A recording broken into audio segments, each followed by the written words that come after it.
127 জনের বিরুদ্ধে আইনি পদক্ষেপের হুঁশিয়ারি দিলেন মিষ্টি জান্নাত। অপরদিকে বাদ পড়লেন ফারিন। কে হচ্ছেন দেবের নায়িকা জানাবো আপনাদের। প্রথমে আসা যাক মিষ্টি জান্নাতের কাছে। ঢাকাই সিনেমার আলোচিত নায়িকা মিষ্টি জান্নাত বিয়ের গুঞ্জন, প্রেম এবং বিভিন্ন ব্যক্তিগত কারণে প্রায়শই নেটিজেনদের আলোচনার কেন্দ্রবিন্দুতে থাকেন এই অভিনেত্রী। বর্তমানে দুবাইয়ে ছুটি কাটাচ্ছেন। তবে দুবাই সফরে গিয়ে বেশ সমালোচনার মুখে পড়েছেন এই চিত্রনায়িকা। নেটিজেনরা বিভিন্ন রকম বিদ্রুপমূলক কথা বলছেন তাকে ঘিরে। সোশ্যাল মিডিয়ায় অভিনেত্রীর পোস্টে করেছেন বিরূপ মন্তব্য, যা নজর এড়ায়নি মিষ্টি জান্নাতের। আর এবার তাকে ঘিরে বাজে মন্তব্য কিংবা পোস্টধারীদের বিরুদ্ধে আইনি ব্যবস্থা নেওয়ার হুমকি দিলেন এই চিত্রনায়িকা। সামাজিক যোগাযোগ মাধ্যমে এক পোস্টের মাধ্যমে মিষ্টি জান্নাতে হুঁশিয়ারি দেন। তিনি লেখেন, কিছু পেজ এবং সোকল্ড জার্নালিস্ট নামক ভিউ ব্যবসায়ীদের নাম এবং কিছু কন্টেন্ট ক্রিয়েটরের নাম। 127 জন আমার পেজে বাজে কমেন্টকারী। এদের স্ক্রিনশট, লিঙ্ক সব এন্ট্রি করা হয়েছে। সাথে কিছু সোকল্ড ফেসবুক আর টিকটকার এদের নাম নিয়ে আমার লয়ার এবং আমার ফ্যান ফলোয়ার পরিবার কাজ করছে। মিষ্টি জান্নাত আরো জানান, তার এই মানহানির পিছনে একটি সংঘবদ্ধ চক্র কাজ করছে।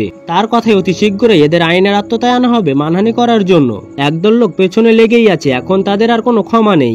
অপরদিকে গেল বছর থেকেই দেবের প্রজাপতি 2 সিনেমা নিয়ে আলোচনা তুঙ্গে। চলতি বছরের শুরুর দিকে ছবিটি নিয়ে ফের চর্চা শুরু হয়। তবে তখনও পর্যন্ত ছবিটি নিয়ে কোনো আপডেট ছিল না। অবশেষে জানা গেল জুলাই থেকে শুরু হতে যাচ্ছে ছবিটির শুটিং। তবে শুরুর দিকে প্রজাপতি 2-তে দেবের নায়িকা হিসেবে তাসনিয়া ফারিনের নাম শোনা গেলেও এখন আর তিনি থাকছেন না। ভিসা জটিলতার কারণে বাদ পড়েছেন তিনি। এবার ছবিটিতে দেবের নায়িকা হচ্ছেন ছোট পর্দার অভিনেত্রী জ্যোতির্ময়ী কুণ্ডু, এমনটাই জানিয়েছে ভারতীয় গণমাধ্যম। জানা গেছে গতকাল এক বৈঠকে ছবিটি নিয়ে প্রযোজক, পরিচালক ও অভিনেতার আলোচনা হয়েছে।